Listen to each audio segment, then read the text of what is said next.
قرآن میں کہتا ہے اولئک الذین امتحن اللہ قلوبہم للتقوی، یہ نبی کے صحابہ ہیں کہ جن کے دلوں کو اللہ رب العزت نے تقوی کے لیے منتخب کیا ہے. لہم مغفرہ ومغفرہ، ان کے لیے مغفرت ہے. اللہ رب العزت نے نبی کے صحابہ کے تقوی کا تذکرہ کیا، قرآن بولا والزمہم کلمۃ التقوی، اللہ رب العزت نے کلمہ تقوی ان کے لیے لازم کر دیا ہے.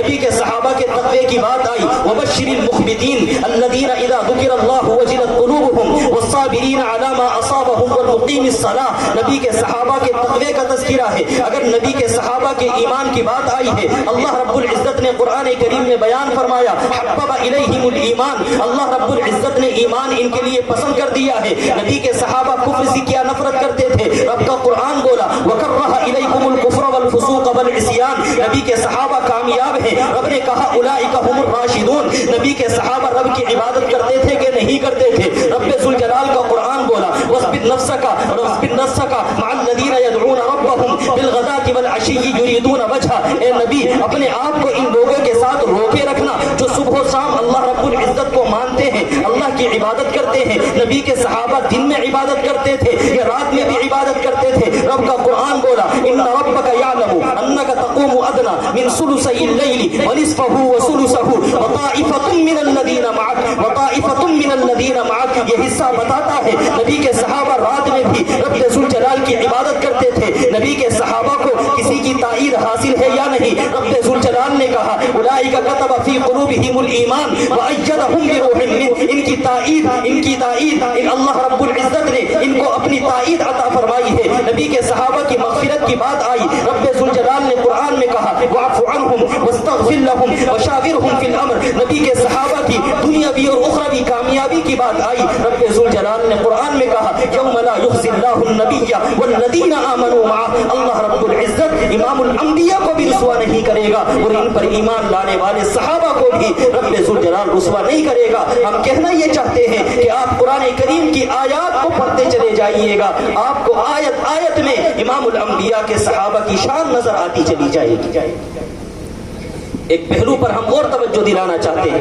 قرآن کریم کی کچھ آیات ہمیں ایسی بھی نظر آتی ہیں کہ جن آیات میں اللہ رب العزت نے ایک مقام نبی کو عطا فرمایا، اس جیسا مقام رب ذوالجلال نے صحابہ کے بارے میں بھی بیان فرمایا. قرآن کریم کا آپ مطالعہ کریں، اللہ رب العزت بیان فرماتے ہیں کہ صحابہ کا انتخاب ہے کہ نہیں. جس طریقے سے نبوت کا انتخاب ہوتا ہے اسی طریقے سے صحابیت کا انتخاب ہوتا ہے. رب ذوالجلال نے فرمایا هو اجتباکم، اللہ تعالیٰ نے اگر انبیاء کو منتخب کیا ہے ثم اورثنا الكتاب الذين اصطفينا من عبادنا اللہ يصطفي رسلا، اللہ رب العزت رسولوں کو منتخب کرتا ہے. تو نبی کے صحابہ کے بارے میں فرمایا وجاہدوا فی اللہ حق جہادی هو اجتباکم، اللہ رب العزت نے تمہیں بھی منتخب کیا ہے. اگر نبی کو اللہ رب العزت نے اپنی رضامندی دیتے ہوئے کہا وَلَسَوْفَ يُعْطِيكَ رَبُّكَ فَتَرْضَىٰ، اے محمد ہم تمہیں اپنی رضامندی دیں گے. تو نبی کے صحابہ کے بارے میں فرمایا لَيُدْخِلَنَّهُمْ مدخلا يرضون، نبی کے صحابہ کے بارے میں فرمایا لقد رضی اللہ عن المؤمنین، نبی کے صحابہ کے بارے میں فرمایا رضی اللہ عنہم ورضوا عنہ.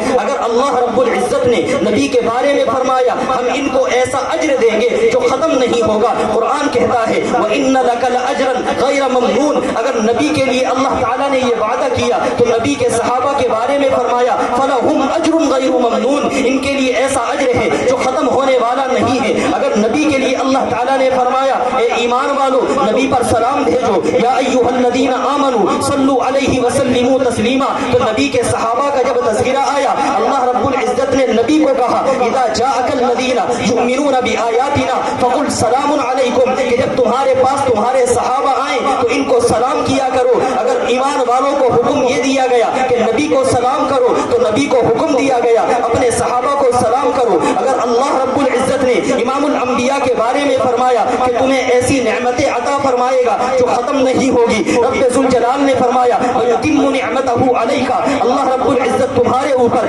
اپنی نعمتوں کو مکمل کرے گا. تو نبی کے صحابہ کے بارے میں فرمایا أَتْمَمْتُ عَلَيْكُمْ نِعْمَتِي، میں نے تمہارے اوپر اپنی نعمتوں کو مکمل کر دیا ہے. اگر اللہ رب العزت نے نبی کو اللہ رب العزت نے نے فتح مندی کی بات فرمائی، انا فتحنا لک فتحا مبینا، ہم آپ کو فتح عطا فرمائیں گے، تو نبی کے صحابہ کے بارے میں فرمایا وَأَصَابَهُمْ فَتْحًا قَرِيبًا، اللہ تعالیٰ ان کو فتح عطا فرمائے گا۔ اگر اللہ رب العزت نے امام الانبیاء کے بارے میں فرمایا وَيَنْصُرَكَ اللَّهُ نَصْرًا عَزِيزًا، اے نبی اللہ تمہاری مدد کرے گا، تو نبی کے صحابہ کے بارے میں فرمایا وَيَنْصُرَكَ اللَّهُ نَصْرًا عَزِيزًا وَأَصَابَهُمْ فَتْحًا قَرِيبًا وَكَانَ حَقًّا عَلَيْنَا نَصْرُ الْمُؤْمِنِينَ، ہمارے اوپر لازم اور ضروری ہے ایمان والوں کی مدد کرنا۔ اگر رب ذوالجلال نے امام الانبیاء کے بارے میں فرمایا اللہ ان پر رحمتیں بھیجتا ہے، ان اللہ وملائکتہ یصلون علی النبی، تو نبی کے صحابہ کے بارے میں فرمایا هو الذی یصلی علیکم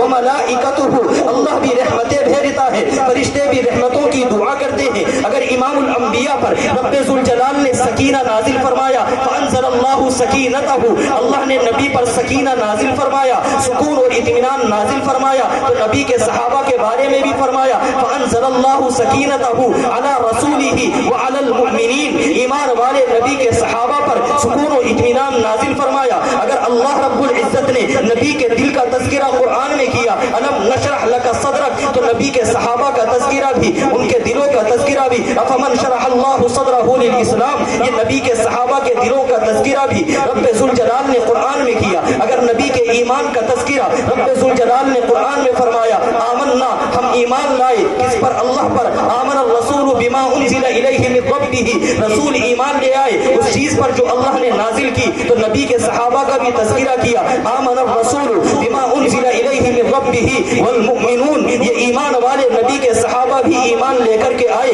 اگر اللہ رب العزت نے نبی کے بارے میں فرمایا اللہ ان کو رسوا نہیں کرے گا یوم لا یخزی اللہ النبی، تو پھر ایمان والوں کے بارے میں بھی فرمایا والذین آمنوا معہ، اللہ ان کو بھی رسوا نہیں کرے گا۔ اگر نبی کے بارے میں رب نے کہا انا ارسلناک شاہدا، اے نبی ہم نے آپ کو گواہ بنا کر کے بھیجا ہے، تو امام الانبیاء کے صحابہ کے بارے میں بھی فرمایا کہ اللہ رب العزت نے انہیں تمام کی تمام امت پر شہداء بنایا ہے، تمام کی تمام امتوں پر گواہ بنایا ہے۔ اگر رب ذوالجلال نے امام الانبیاء سے نفرت کرنے والوں کو اپنا دشمن قرار دیا ہے، امام الانبیاء کے صحابہ سے نفرت کرنے والوں کو بھی اپنا دشمن قرار دیا ہے۔ ہم کہنا یہ چاہتے ہیں کہ امام الانبیاء کا مقام و مرتبہ اعلیٰ اور افضل ہے، نبی کے صحابہ کو بھی رب ذوالجلال نے مقام و مرتبہ عطا فرمایا ہے، اس لیے کہ نبوت بھی خدا کا انتخاب ہے، صحابیت بھی خدا کا انتخاب ہے۔ نبوت پہ اعتراض کرے گا رب ذوالجلال کو برداشت نہیں، صحابیت پر اعتراض کرے گا رب ذوالجلال کو برداشت نہیں۔ نبوت پہ اعتراض کرنا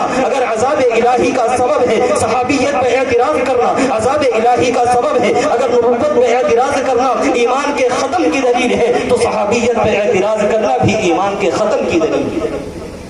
امام الانبیاء صلی اللہ علیہ وسلم کے صحابہ کے یہ فضائل و مناقب ہیں۔ اگر ان تمام کے تمام فضائل و مناقب کے باوجود بھی تقریباً 64 آیتیں ہیں جو ہم نے آپ کے سامنے اس وقت میں بیان کی ہیں، اگر امام الانبیاء صلی اللہ علیہ وسلم کے ان مناقب اور ان کے صحابہ کے فضائل کے باوجود بھی ہمارے دل اس بات کے اوپر آمادہ نہیں ہوتے، اگر ہمارا ضمیر ہمیں نہیں جوڑتا اور ہم پھر بھی اس بات کے اوپر بصیر ہیں کہ نبی کے صحابہ کی تنقید کی جائے گی، نبی کے صحابہ تنقید سے بالا تر نہیں، تو خدا کی قسم اگر ان فضائل و مناقب کے باوجود نبی کے صحابہ تنقید سے بالا تر نہیں، ان کی تنقید پر تم بصیر ہو، ان کے صحابہ پر عیب لگانے پر تم بصیر ہو، تو پھر یاد رکھنا کہ اگر نبی کے صحابہ ان مقامات کے باوجود اگر عیب سے خالی نہیں، تو پھر اللہ رب العزت ان لوگوں کو کہ جو ان مقامات کا پاس و لحاظ نہ کر کے نبی کے صحابہ پر اعتراض کرتے ہیں، ان کی صورتحال یہ ہے کہ وہ اللہ کی لعنت اور اللہ رب العزت کے غضب کے مستحق ہیں۔ ہمارا ایمان ہمیں اس بات پر آمادہ اگر نہیں کرتا ہے ان مناقب و فضائل کے باوجود کہ ہم حضرات صحابہ رضوان اللہ تعالی علیہم اجمعین کے تقدس کا پاس و لحاظ رکھے، حضرات صحابہ کی عظمت کا، ان کی شان و شوکت کا، ان کے جاہ و جلال کا، ان کو رعب دبدبے کا، ان کے ایمان کا، ان کی استقامت کا، اور ان صحابہ کے اللہ رب العزت سے راضی ہونے کا اور اللہ کے ان سے راضی ہونے کا اگر ہم ان تمام کے تمام شواہد اور دلائل کے باوجود بھی حضرات صحابہ رضوان اللہ تعالی علیہم اجمعین کے حوالے سے پاکیزہ ذہن والے نہیں بنتے، تو پھر یاد رکھنا کہ یہ ایمان نہیں ہے، بلکہ یہ ایمان بے ایمانی کی دلیل ہے۔ یہ امام الانبیاء صلی اللہ علیہ وسلم سے محبت نہیں، بلکہ آپ علیہ الصلوۃ والسلام کے صحابہ سے نفرت کی دلیل ہے۔ امام الانبیاء صلی اللہ علیہ وسلم پر ایمان لانا ہماری اور آپ کی ذمہ داری ہے تو ایمان اسی انداز کا لانا ذمہ داری ہے جس انداز کا ایمان امام الانبیاء صلی اللہ علیہ وسلم کے صحابہ لے کر کے آئے ہیں. اور یاد رکھیں اس ایمان کے اندر ہم اور آپ بالکل خالص بن جائیں. یہ نفاق کی شکلیں کہ جو آج ہمارے گھروں کے اندر داخل ہو چکی ہے کہ ہم ظاہر کے اعتبار سے زبان سے نعرہ حب صحابہ کا لگاتے ہیں اور باطن کے اعتبار سے بغض صحابہ کی بات کرتے ہیں. یاد رکھیں امام الانبیاء کے زمانے میں جنہوں نے زبان سے نعرہ کچھ اور لگایا تھا, دلوں میں کچھ اور رکھا تھا, وہ پاکیزہ ایمان والے نہیں تھے, وہ منافقین تھے. اگر نبی کے زمانے میں ان لوگوں کو منافقین کی فہرست میں داخل کیا جا سکتا ہے تو آج وہ حضرات کہ جو اپنی زبانوں سے حب نبی کا دعویٰ کرتے ہیں, حب صحابہ کا دعویٰ کرتے ہیں, لیکن حضرات صحابہ کے تقدس کو پامال کرتے ہیں, حضرات صحابہ کے تقدس کو پامال ہوتا ہوا دیکھتے ہیں, اور اس کے باوجود ان کی غیرت وجود میں نہیں آتی اور ان کے اوپر ایمانی اثر کا اور ایمانی چاہو جلال کا کسی طریقے سے اثر نہیں ہوتا, تو پھر یہ ایمان نہیں ہے. ایسے ایمان کی ہمیں خیر بنانی چاہیے. اللہ رب العزت مجھے بھی اور آپ کو بھی حضرات صحابہ رضوان اللہ تعالی علیہم اجمعین کے تقدس کی حفاظت کرنے کی اور ان کی عظمت و شوکت کا اعتراف کرنے اور ان جیسا ایمان لانے کی اللہ تعالی ہمیں توفیق مرحمت فرمائے. وآخر دعوانا الحمدللہ رب العالمین.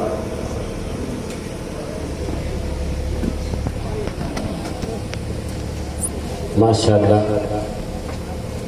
ابھی آپ حضرات عزیزم حضرت مولانا مفتی مشاہد الاسلام صاحب استاذ فقہ و ادب جامعہ اسلامیہ جامع مسجد امروہہ سے بڑا مدلل مفصل خطاب سماعت کر رہے تھے.